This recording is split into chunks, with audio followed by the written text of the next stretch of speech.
It's the voice of Indiana County. It's WCCS 101.1 FM, AM 1160, WCCSradio.com. Bob Pollock joins us this morning on the line. I think he's in Vegas getting ready for the Super Bowl, scouring up and down the rosters to find if there are any Penn State players in the game coming up on Sunday or something like that. Maybe he's not in Vegas. I don't know. But anyway, I know he's on the line with us. Our conversation is brought to you by Marcus and Mack, voted best personal injury law firm in the Best of Indiana County contest. Marcus and Mack, a law firm representing injured people. Good morning to you.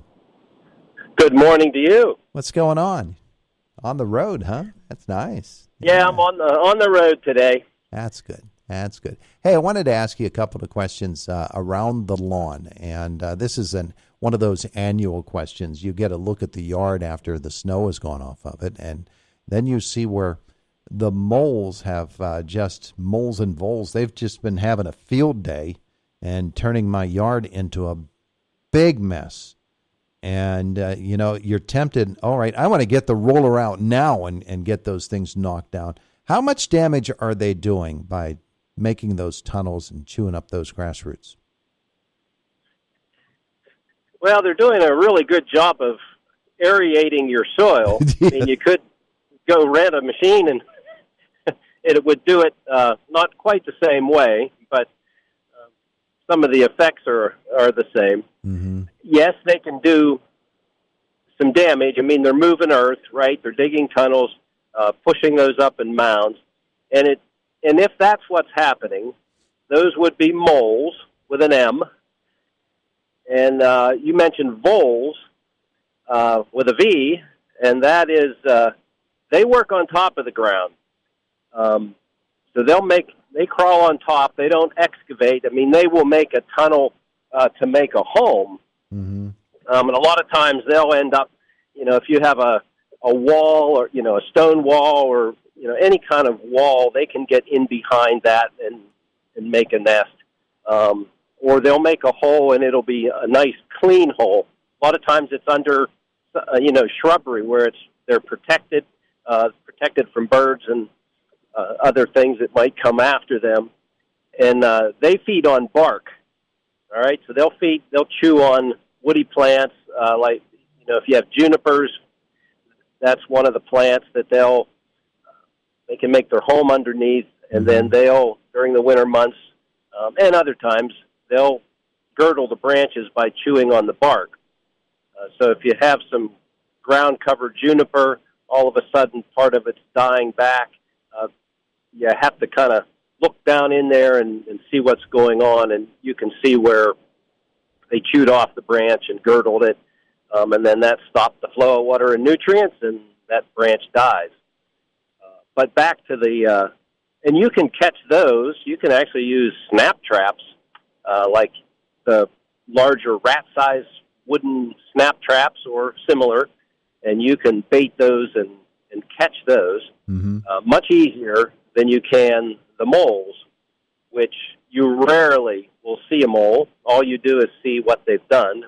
Yeah. And, of course, they're looking for they eat insects. They also eat worms, right? So we could have a yard and not have any Japanese beetle or other beetle that has a grub stage. That's what they feed on. But they will also feed on earthworms. So if you have a good, healthy soil that has earthworms in it, you're a potential candidate for, having some mole activity. Yeah, and there are all kinds of gadgets that people use to try to catch them, and the little windmills that you stick in the ground, and the little hammer device where you try to conk them on the head, and those silly sounding things, and then there are pellets and things of that nature. But I don't know that any of them are very effective.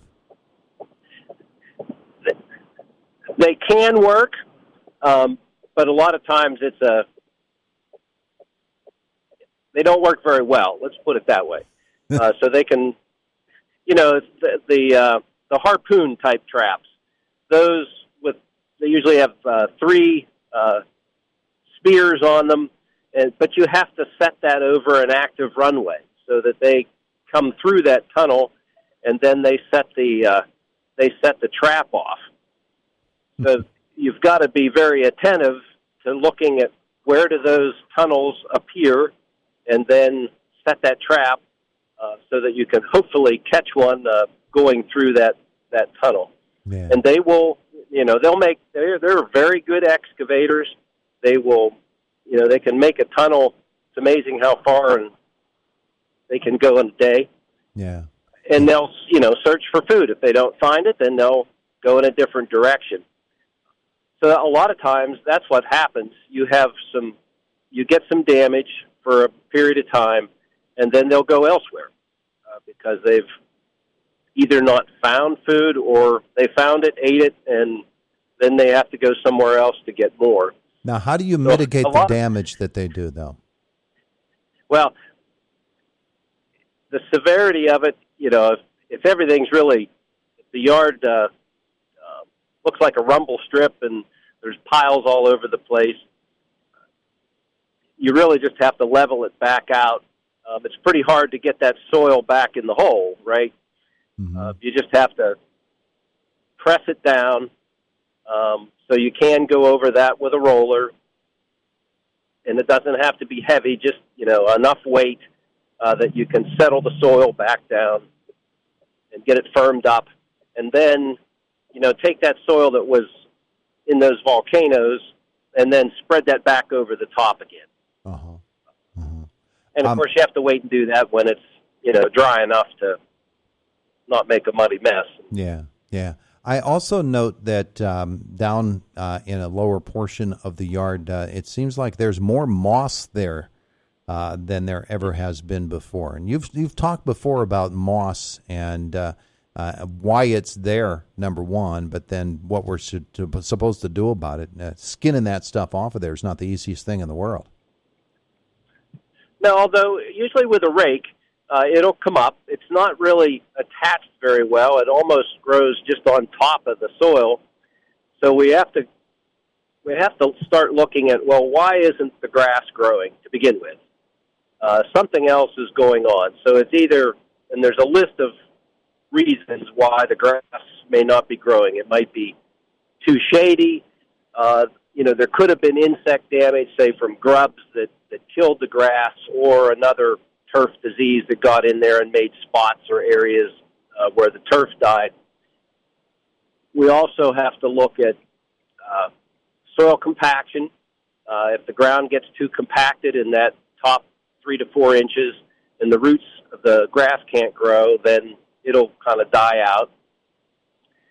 Fertility, soil pH, if we get out of the ranges where grass will grow, then that can also, limit. And that doesn't happen overnight. That's over, it could be years where the fertility or the pH gets out of range for the turf to grow.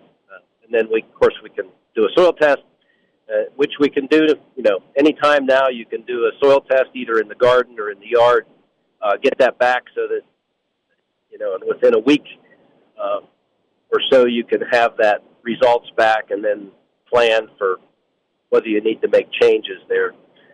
And then the moss, just in most cases we can rake that up and just remove it, and then, as long as we know what the real problem is, then we can start working on that because moss really isn't that aggressive.